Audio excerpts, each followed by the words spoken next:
Dem baş temaşavanê nêja. Em bi bernameya Dîroka Kurdistanê careketin li pêşberî we ne.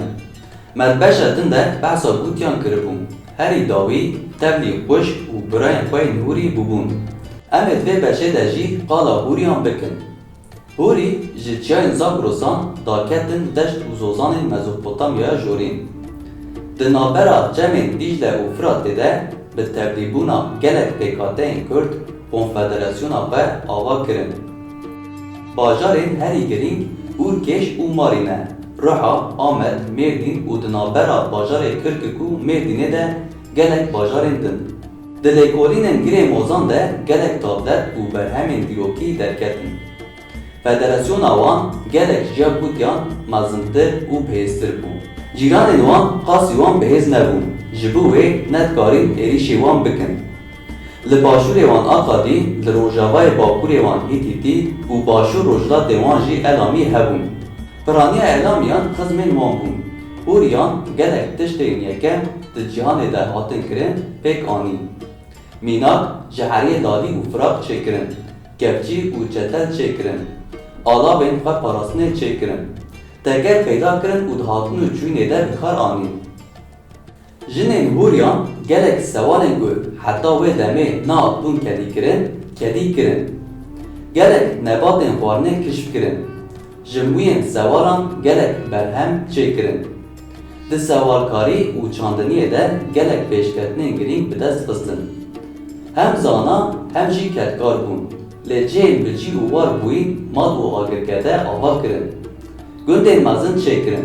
Qirabreş, Çemê Xalan, Newala Çorê, Qotê Berçem, Kerîmşar, Heskîr, Telxelef, Samusa, serdeşt bûn navendên pêşketinê.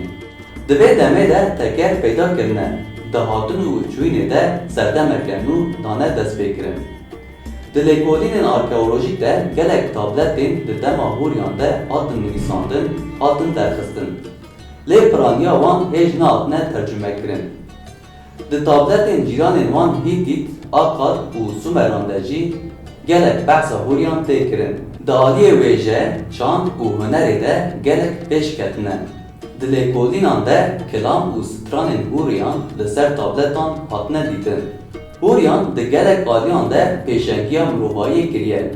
Mînak, yekemîn îbadetgeh ava kirine.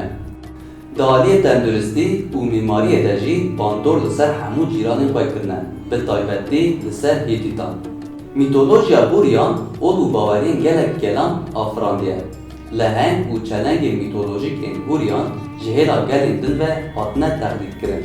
Xwedayên wan ên herî mezin Kumarbî, Teşû, Anu, Aştapî, Taşmişû, Nupatî û Şimîke ne.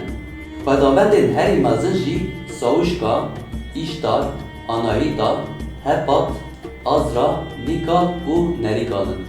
Piraniya van xweda û xwedawendan derbasî mîtolojiya Hîtîtan jî bûne. Hinek ji wan derbasî mîtolojiya gelên Semîtîk bûne. Hûriyan mîrate gelek nixbuwa li dû xwe hêştine. Ji bo xwe parastinê gelek caran di dijî êrişên cîranên xwe Hîtît, Akkad û Babilan li ber xwe dane û şerê xwe parastinê kirine.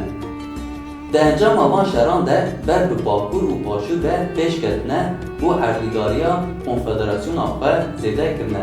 Di encama şerên bi Akkadan re hûrî qez bûne. Lê ev qezbûna xwe vegerandine şansekî û bi serdema mîtaniyan derbasî serdemeke nû dibin. Berê temaşevanê nêja, em li vê derê hatin dawiya bernameya xwe. Em ê serdema qasîdiyan di beşek din de bigirin dest û pêvajoya qasîdiyan ji we re vebêjin.